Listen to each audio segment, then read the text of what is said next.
Hey everyone, welcome back or welcome to The Growth Project, a podcast by AMPLOS.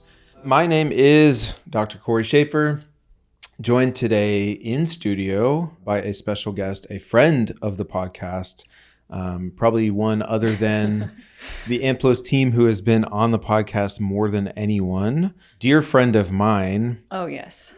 Dr. Kimberly Shaffer, welcome back. Thank you so much for having me. And so, this one's going to be a little bit different, is my understanding. Yeah, so can I actually just take over as Master of Ceremonies here? I'll stop you if we need to rein you in. But okay. What do we have planned today? I know you had some ideas. This is now my podcast. Just kidding. So you have done a brilliant job over the past, 7, 8 years you guys have been doing this podcast. And you've interviewed a lot of people. And I know probably back in the beginning, you and Milt and Drew took some time to introduce who you are, where you're from, how you got into sports psych, all that good stuff. But unless anybody has been listening since day one, which there may be some... Sure, I think we got some loyal listeners out That's there. right. But I thought it would be a good time because obviously I've gotten a front row seat on how your career has changed and shifted and you've evolved as a sports psych practitioner. So I just wanted to interview you for once and let everybody get to know you, your background, how you got to this point. If this works and we set a little precedent, we're going to need the other spouses to get on and interview. I would love that. Yeah.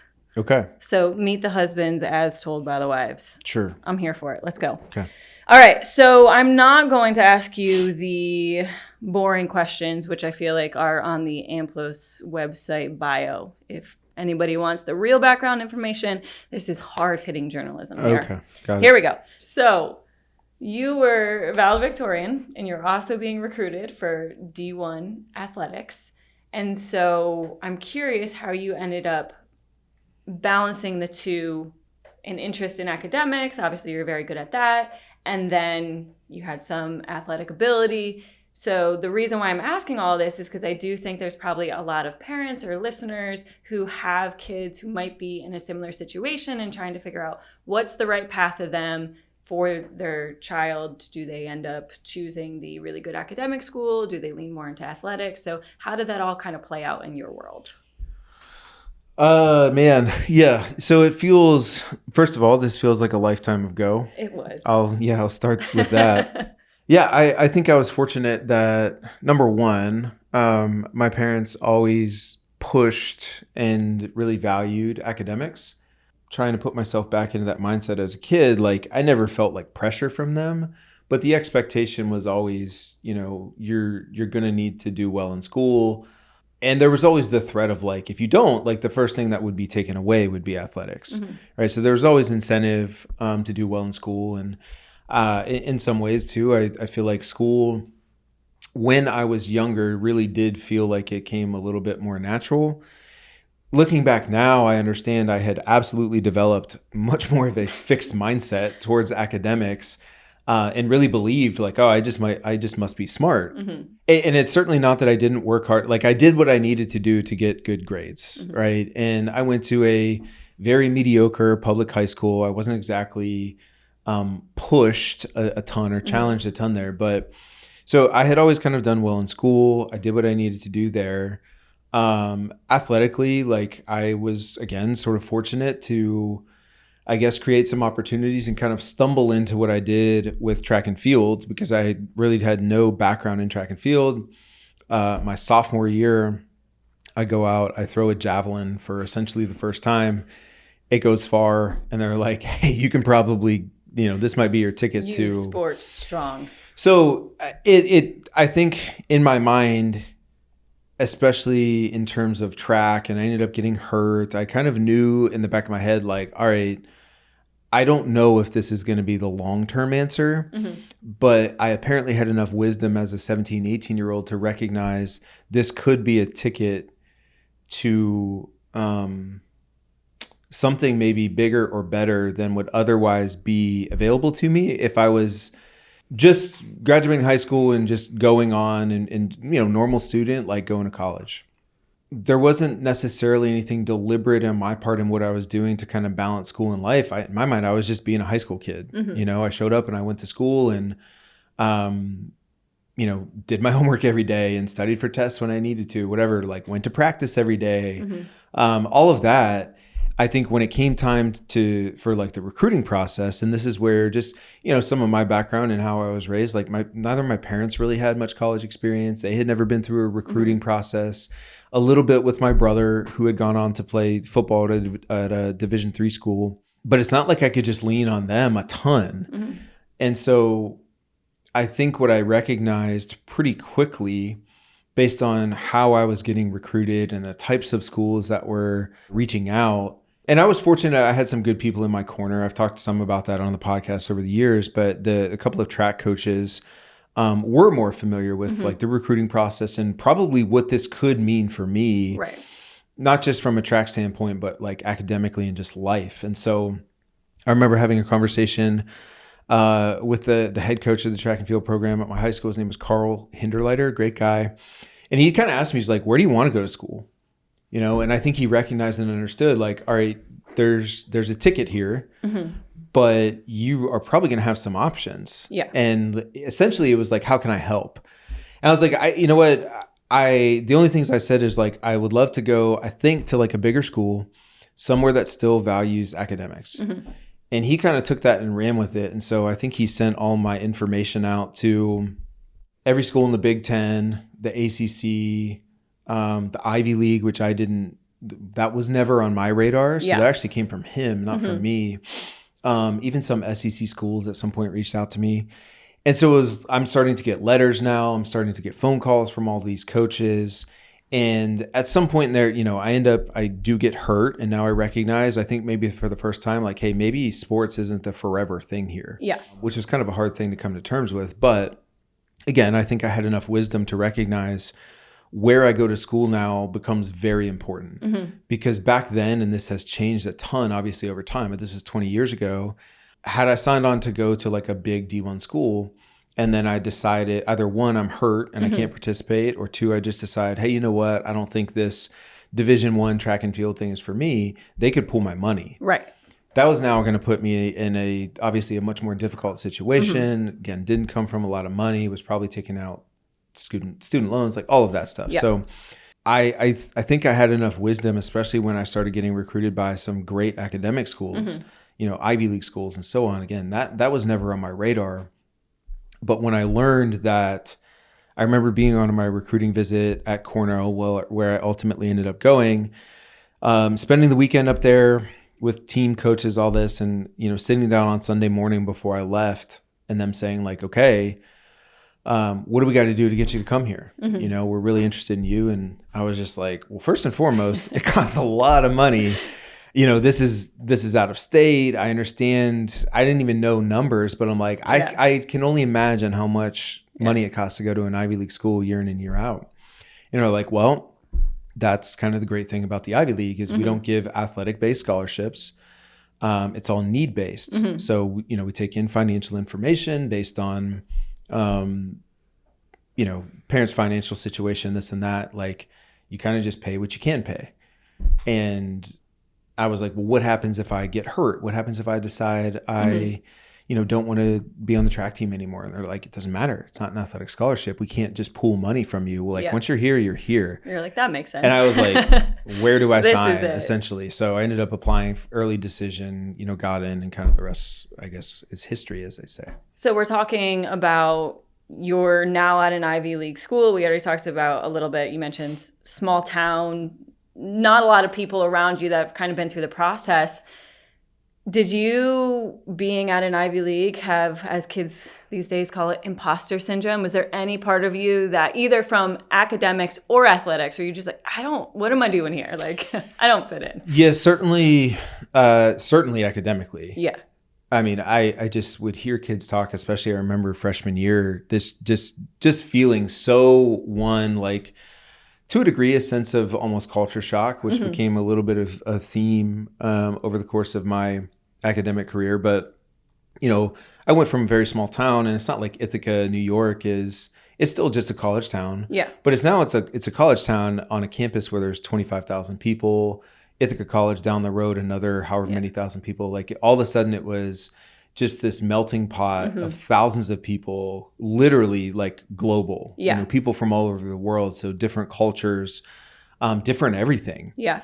And really not having experienced that much, where I'm from, small town Pennsylvania, there was that. There was feeling, those freshman sort of general education classes, like sitting in a lecture hall, going from classes in high school of 20 to 25 kids, now sitting in a lecture hall with 500 was very strange. And very much figure it out on your own mentality. Right. And yeah, so I remember, just, meeting people, talking casually in class, and very quickly realizing like, man, I am in maybe over my head. Yeah. Just how prepared some of these other kids seem to be from an academic standpoint was like extremely intimidating. Them talking about like the prep school that they were at and all the AP courses they had taken. And like, I had none of that. They didn't offer that at No, they did not offer that at Reynolds High School.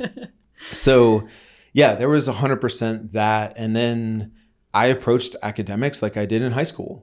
I showed up, sort of... I'm smart enough to do this. In and out of paying attention of lectures, maybe skim the reading that I'm supposed to, like the night before class kind of thing. Yeah, the professor inside of me is just crumbling. This is reality. Show up and study the night before a couple hours and, feel like I was going to be fine for the test, and then just get crushed by like the first round of exams and being like, wow, I really might not, like, I'm not supposed to be here. So yeah, all of that happened, especially first semester, freshman year.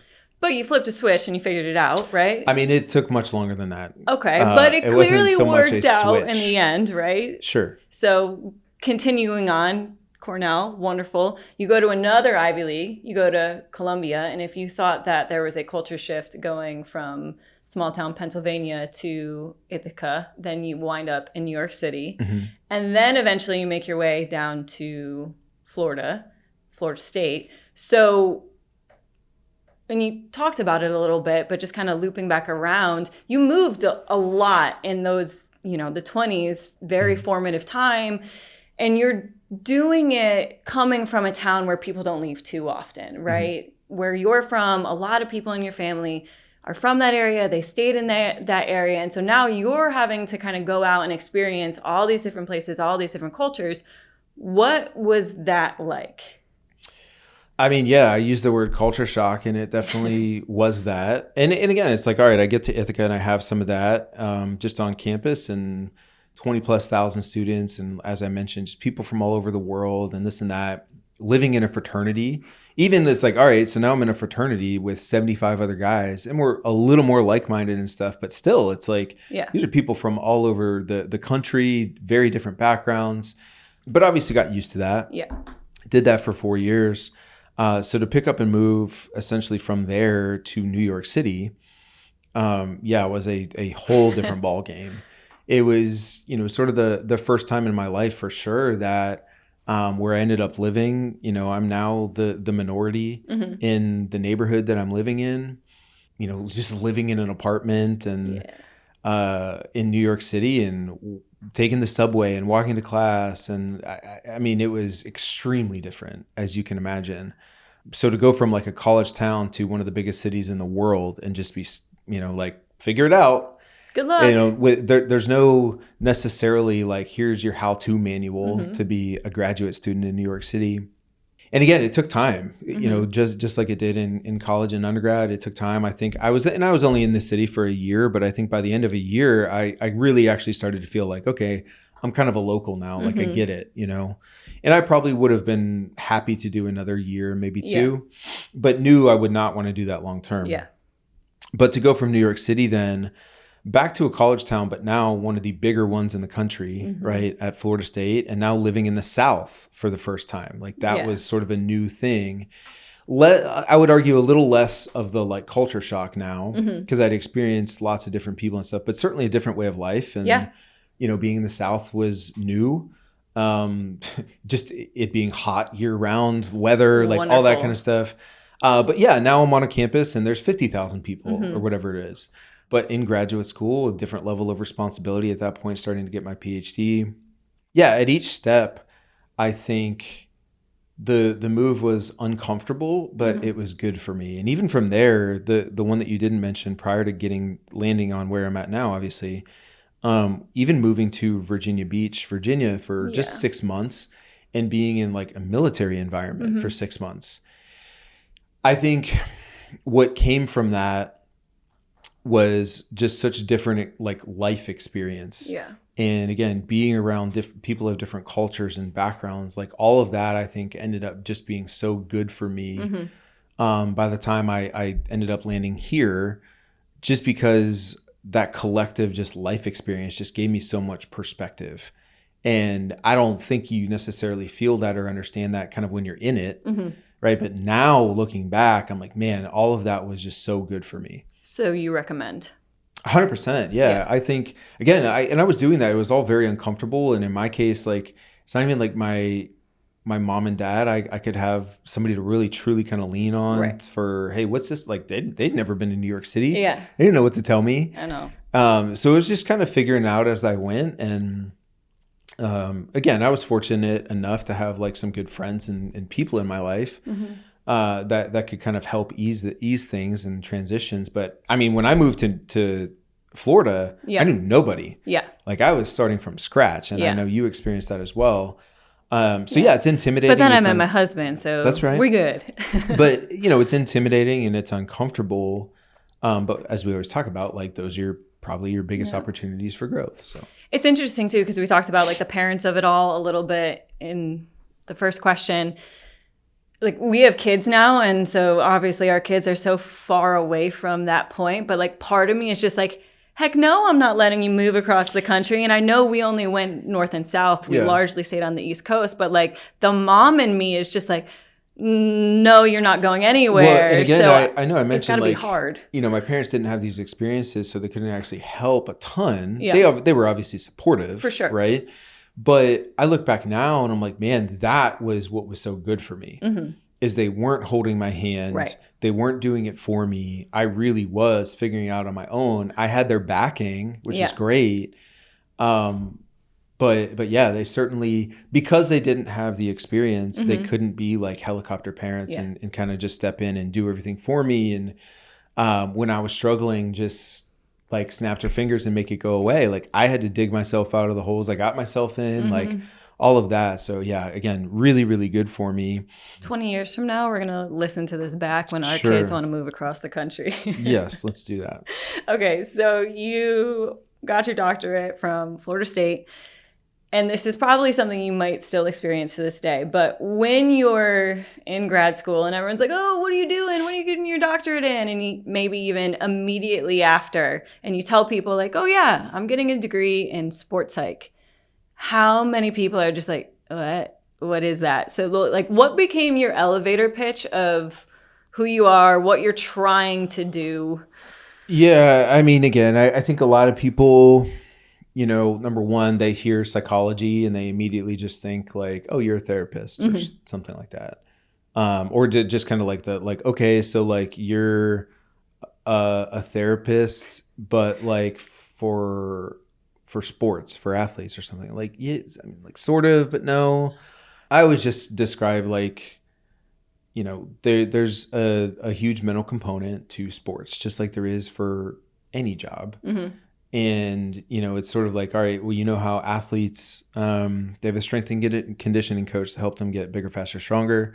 Well, I'm a mental coach. Like I help them get better in that area.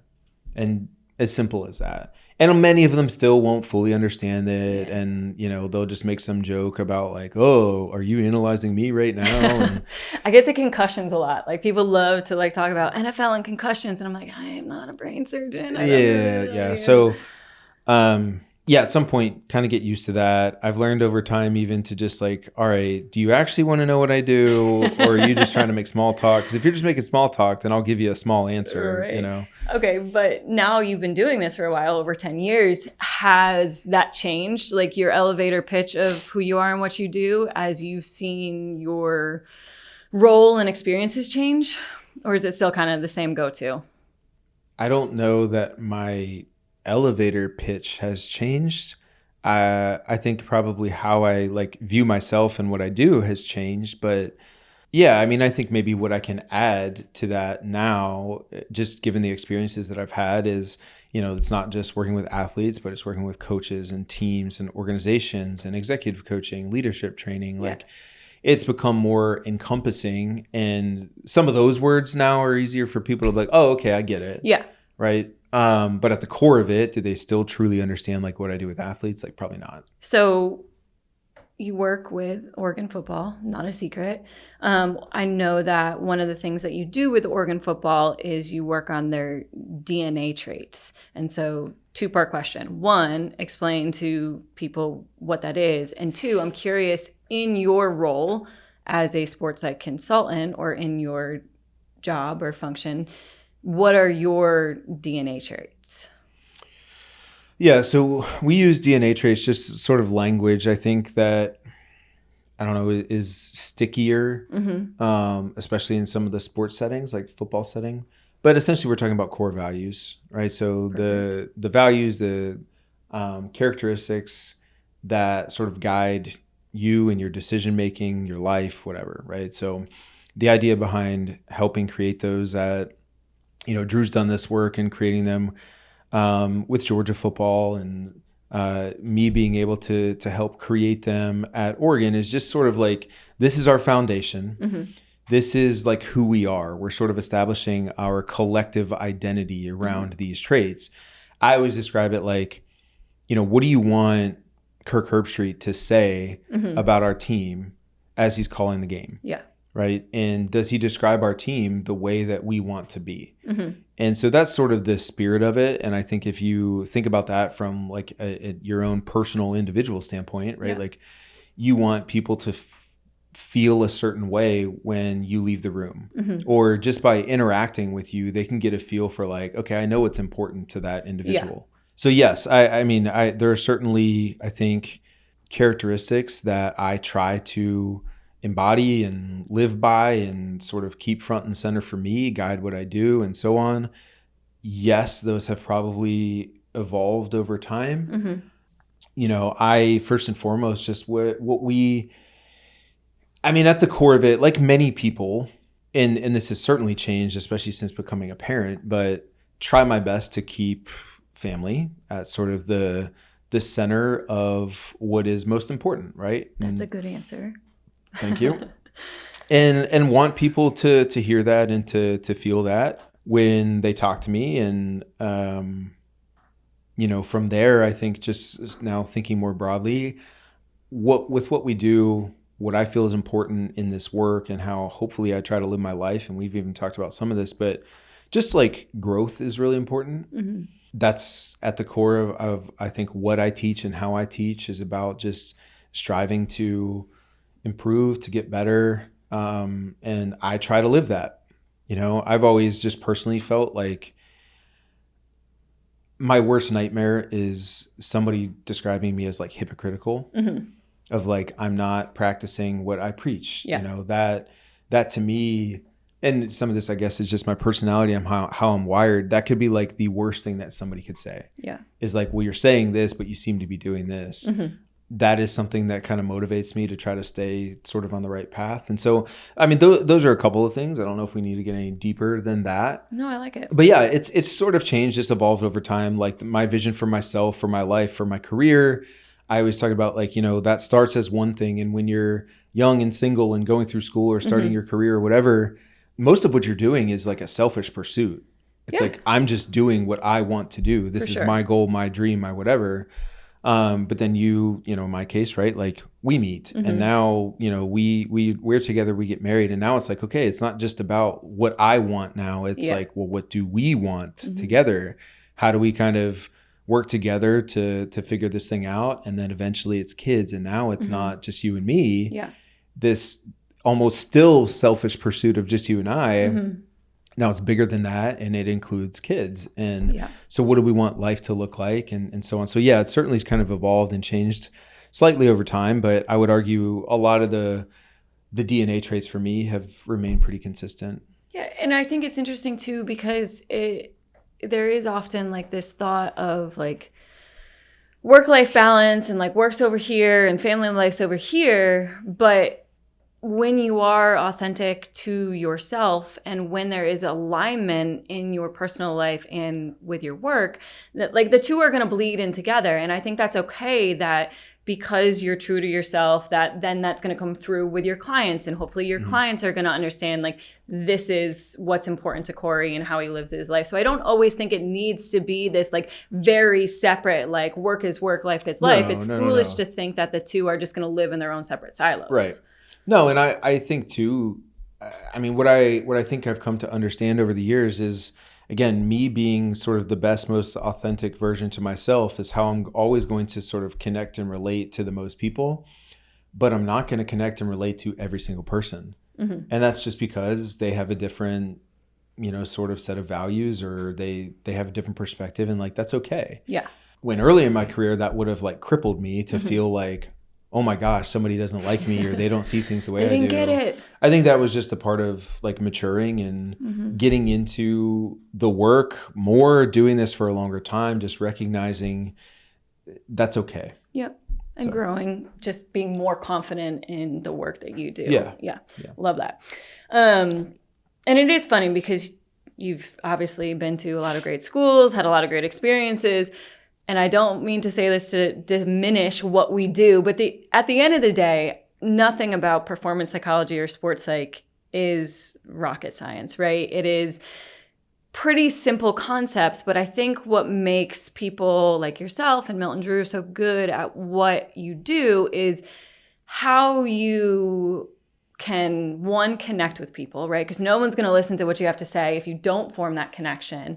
And then two, you have to be really creative about how you're packaging that message. Because if you go in year after year and tell whoever your clients are, some of these clients you've been working for 3, 5, 4, however many years, right? If you go in and say the same thing time and time again, at some point they're going to check out. So you need to be creative about how you package that information and how you deliver it. So connection and creativity, that's what I think I'm trying to get at here. So how do you foster that connection? And then how do you continue to be creative? Yeah, I mean, the connection piece, first and foremost, is a challenge with what we do, because just inherently as consultants, what that means is like, we're not in it every day. Yeah. Right. So we're getting an hour or two, a couple hours here or there with our clients. And it's good, just going against the nature of how you create the best connection is spend time with people, and, very intentional conversation and be vulnerable and all this kind of stuff, right? We teach and preach. That's hard to do though, when what we're tasked to do is basically come in for an hour here or there and deliver a talk. And so I think, again, the way that you, at least for me, this is my philosophy on it, and I mentioned this a minute ago, I try to just come in and be as authentic as I can. I think that's how you can sort of fast track some connection. Not that that's necessarily the goal, but especially, again, we talked about this, right? Like the perception of somebody like us coming in, right, is like, oh, psychologist, calls himself doctor, right? Like, well, if you just come in and show them that, like, hey, you're just a normal person, and you can be relatable and funny, right? Like, that I think is what starts opening up people now to, okay, well, I wonder what this guy, some of those walls. Yeah, I wonder what this guy has to say now. Yeah. So I try to just be as authentic as I can. I don't personally love like the surface level relationships. I don't think that gets you anywhere. I'd rather just you be authentic and me be authentic, and like, man, if we kind of vibe and see things similarly, then I think now what we have the opportunity for is like a deep relationship, a good relationship. Like there's real connection there. So I think that's one in terms of how to create connection. It obviously helps when you can get time with people, but two, in terms of being creative, Yeah, I think what I came to understand pretty quickly in being this industry is, as you described it, things can become stale quick, or, sort of the roll your eyes like, yep, heard this before kind of thing. I don't want that to be the case. So it becomes so much more of like, how do you teach the same thing over and over, but in a million different ways? Right. And that's where, again, even sort of hitting on the connection piece, finding a way to relate to people, sort of telling a story through something that they're now interested in, I think becomes the vehicle to teaching them whatever you want to teach them. And so in the corporate space, it's great because many people love sports. Right. So to teach through sports to a group of people in a business setting is often very easy way to capture their attention and get it sort of away from the conference room and that kind of thing. And that connects, right? I think talking to like trying to teach stuff to college kids, like, well, what do they like and what's important to them? Movies and TV and pop culture and so on. So how can you find a way to, again, take the concept that you're trying to teach, but use those things as a vehicle to, to get your point across. And so, in a lot of ways, this is just how I view the world almost to a degree, is like every single thing that comes across my face, whether that's on social media, watching TV, watching a sporting event, like reading something, is almost always filtered through, can I use this to teach something? Yeah. And so I've gone very, very outside the box. Can confirm. Really, really like across a lot of different examples and industries and this and that. So anything under the sun in my mind is like inspiration. No doubt. Yeah. That sounds super cheesy, but it's true. Yeah. Like I've taken stuff from anything, from everything. My mind is constantly always just sort of going. It's almost like, imagine the Matrix when he's just seeing things in numbers like that. I'm just always kind of like, oh, that would be cool to like teach something through. And even if I don't necessarily know what it is at first or how I'm going to use it, it's just like, hey, there's something here. Let me download that video, and just sort of tuck it away. And then it might be 6 months and I'm like, got it. That's where I can use that. So no, I love it. And to your point, even I remember over 10 years ago when I was at Florida State and I first heard the phrase like control the controllables, and I was like, that's so good. It's so amazing. And now hearing anybody say control the controllables, I'm like, we've heard it for like, it loses its luster. It doesn't have the impact that it had when you first heard it. So you kind of it doesn't mean that you can't say it. You just have to show them a different way of how it applies or a different video or something to get the point across. But and I do think it's harder nowadays with things like social media where people are constantly consuming content and they're constantly hearing good messages, or you're seeing clips of people doing amazing things. And so it's like, well, I can't just take this great video I saw. I need to now put my Cory spin on it, and I need to repackage it in a way. So that's awesome. Okay, this one's kind of a fun question for you. I love hearing athletes talk about their like welcome to the NFL moment, welcome to the MLB, whatever, insert major league here, right? And they talk about it as like, that was the first time they kind of looked around and was like, what am I doing here? Do I belong here? Like, you've made it to the big leagues. Welcome. Do you have a welcome to the major leagues moment in your career where you're just like, wow? I hope I never stop having them, Just in awe of the things you get to do. And I look back now at probably what those were very early on. And, some of the things I've done since, it's almost just like, oh, I can't believe I thought that was a big deal, right? Yeah. But it was at the time because I hadn't experienced anything like it. So, I think in sort of the early days for me in joining up here with Milton Drew and doing work out at Clemson, like there were so many cool opportunities there. Yeah. The first time just like traveling with a team or being on the field for a Clemson football game, and like those are things I'd never done before. So that was awesome. Later on, getting to go to the Masters, like being inside the ropes at Augusta National, like sitting in the clubhouse and eating, a pimento cheese sandwich in the caddy shack. That's what I thought you were going to say. It was going to be the first time you were at the Masters. Yeah, obviously that was incredible. Yeah. being in the locker room, running out the tunnel with Oregon football. Last year, getting the opportunity to go down to Florida for spring training and talk to the entire Braves organization. Like those are a handful, right? Like those are just like such awesome experiences and things that, we're always sort of goals and dreams to be in those spaces, but until they happen, there are certainly those moments where you're kind of looking around like, man, this is amazing. I love that. So yeah, there have been plenty of those. And like I said, I hope there are plenty more. Never gets old. Never gets old. All right. We're running out of time here. Yeah, we got 5 minutes or so maybe. Okay. Perfect time for rapid fire questions. These are questions that you have not seen before. And we're just going to go through them real quick. So first thing that comes to mind. You ready? Sure. Favorite thing to do to decompress? Hang out with the kids. That's not very decompressing. No. That's a good answer. I'm happy, but man, that doesn't decompress. No, I mean, there's truth in it, though, because like nothing will take your mind away from whatever has you compressed quicker than hanging out with 2 toddlers. Yeah. And just being dad. Yeah, tomato soup being thrown around, getting beat with whole cans. It's fun. So that's, there's absolutely truth to that. And again, because it's like, man, you're forced to just be so present. Yeah. And just it's just fun and just laughing. Sometimes. With a couple of toddlers, like that's great. I mean, exercise, I think is an easy one that I've always tried to be very deliberate about and disciplined about and know how important and impactful it is for me. I think I can feel when I've gone a couple of days without it, that tension sort of mounting and building. So between those two, that's usually a pretty good recipe. Okay, I like it. Rank them: LeBron, Kobe, Jordan.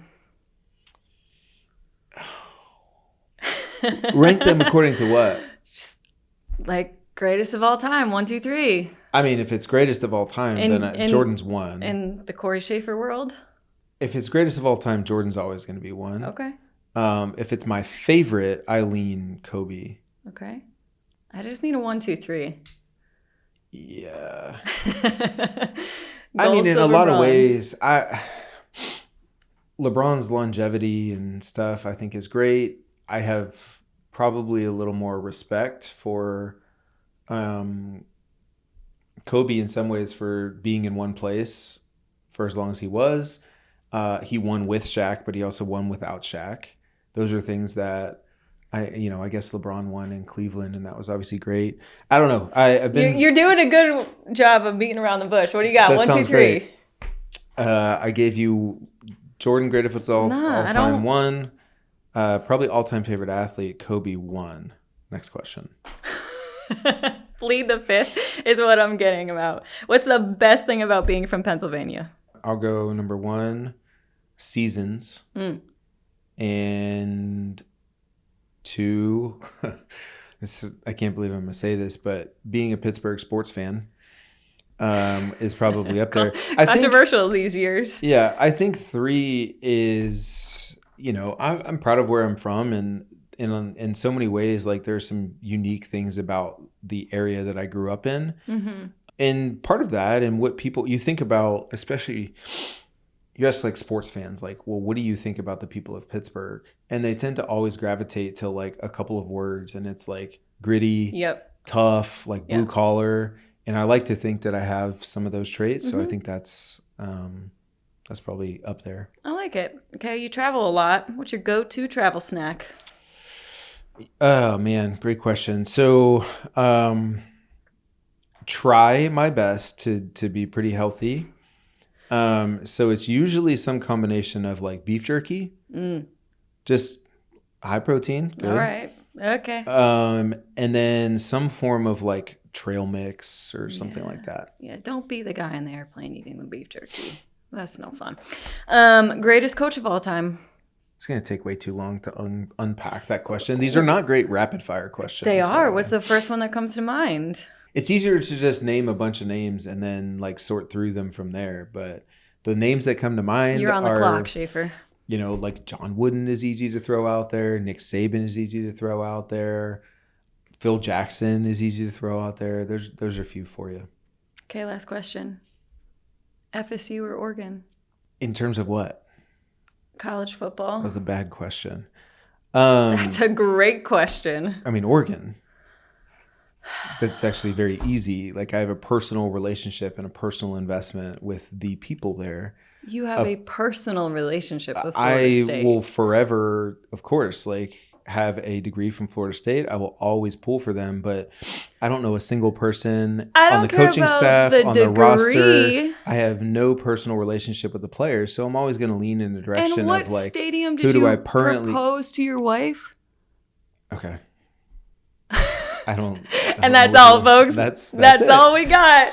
All right. Well, we'll discuss this later. Hopefully, there was something in here that our listeners can take away. Again, maybe we just set a new little precedent here. This is something that Milton Drew can do with their spouses. So if you are still with us, thank you for tuning in to the Growth Project. Big thanks to Kim here for sort of running the show today and making things easier on me. So we will see you next time on the Growth Project.